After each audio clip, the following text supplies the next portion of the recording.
aqui, eu já quero ir junto com vocês. E diz assim a palavra do Senhor: sucedeu mais que, ouvindo Sambalate, Tobias, Gesem, o arábio, e o resto dos nossos inimigos, que eu já tinha edificado o muro. Já tinha edificado o muro. Vamos de novo? Já tinha edificado o muro. E que nele já não havia brecha alguma, ainda que até este tempo não tinha posto as portas nos portais. 2.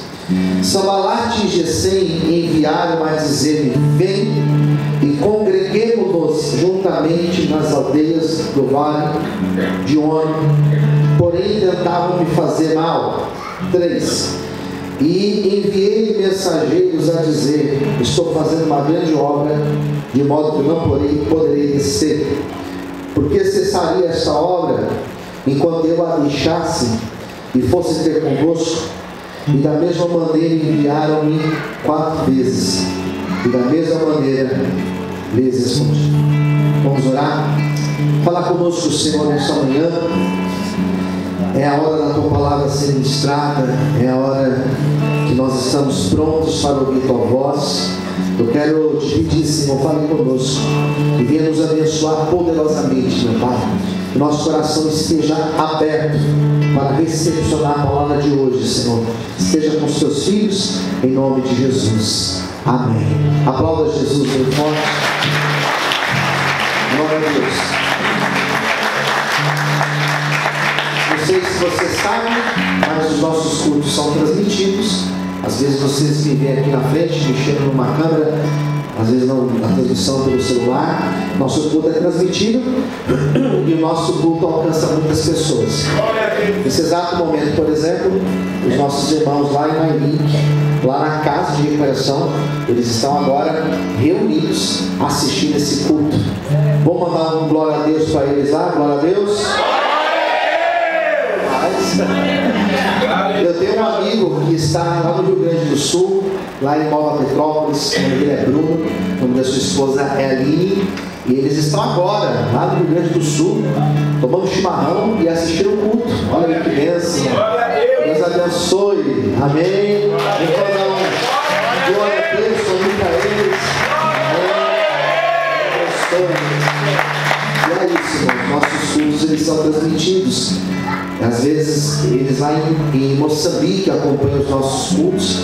Agora, por exemplo, em Moçambique já é quase 6 horas da tarde, já é quase começo de noite lá. E eles também acompanham os nossos cultos. Os cultos lá acontecem de manhã, né? Lá na igreja com o pastor Vitor. Bom, a palavra de hoje, uma palavra que eu tenho falado sobre ela já faz alguns dias.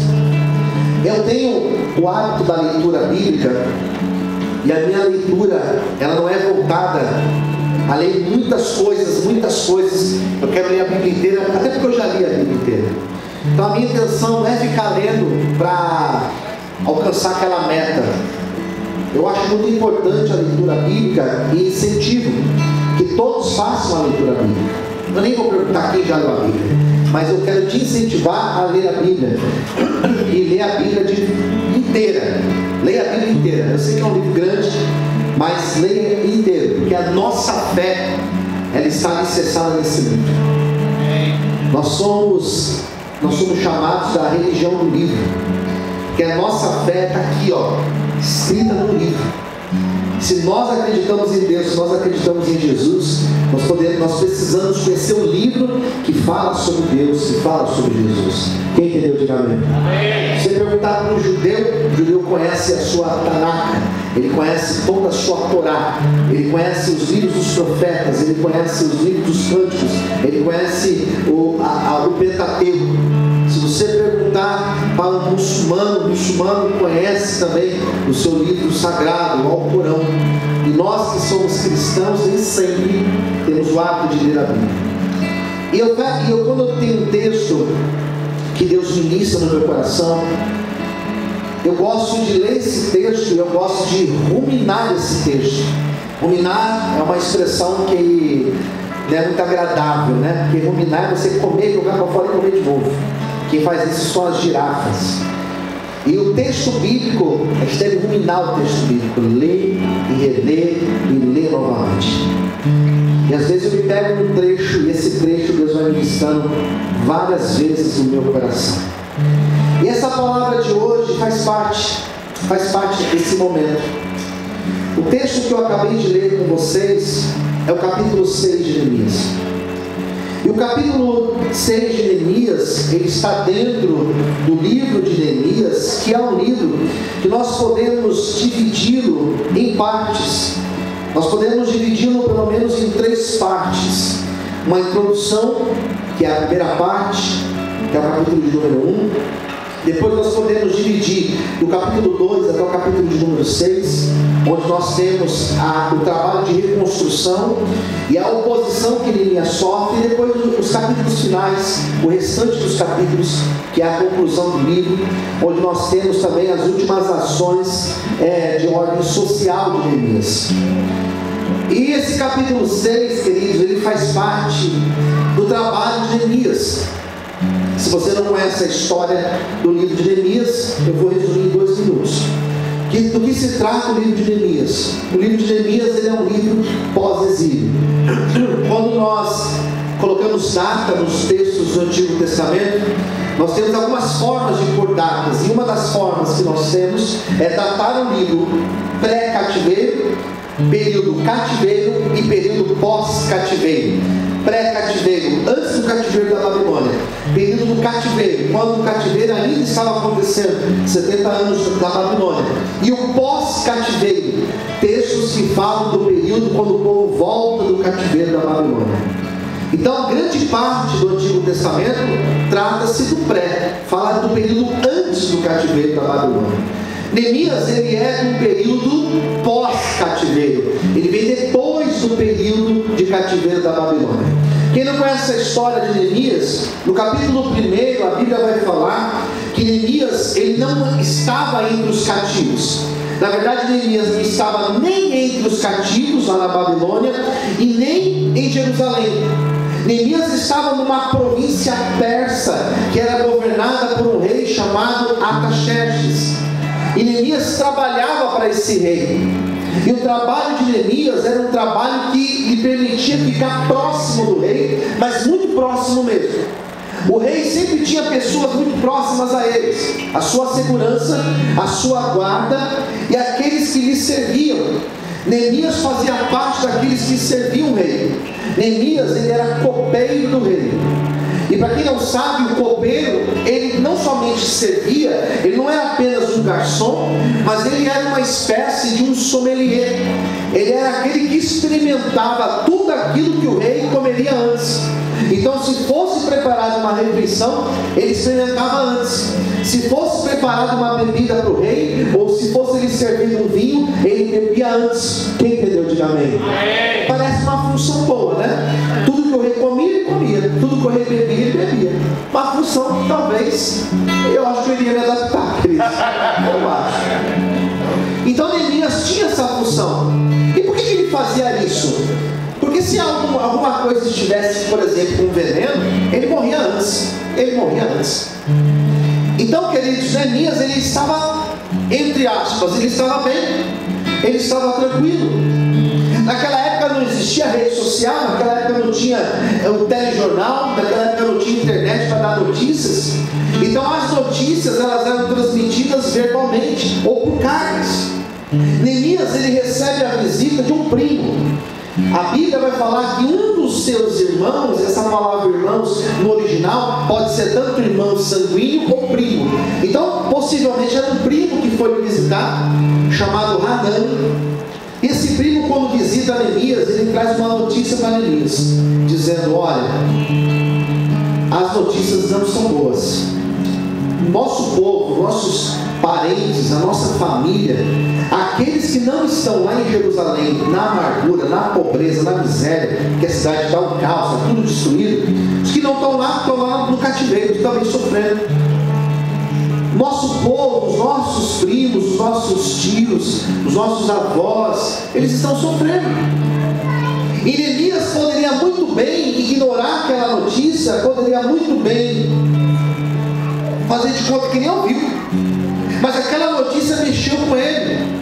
E a Bíblia vai dizer que ele ficou triste, ele chorou, se lamentou por alguns dias. A Bíblia vai falar em Neemias capítulo 5: assentei-me, chorei e lamentei por alguns dias. Daí tem um ponto e vírgula, depois diz assim: e eu estive orando e jejuando perante o Deus dos céus. Ele age como um homem normal, mas ele também age como um homem espiritual. As nossas causas nós iremos resolver através da nossa oração. Deus vai nos dar direções, Deus vai nos dar estratégias, Deus vai nos mostrar caminhos, e a direção dele virá para as nossas vidas, em nome de Jesus. Quantos podem dizer glória a Deus por isso? Aleluia! Glória a Deus!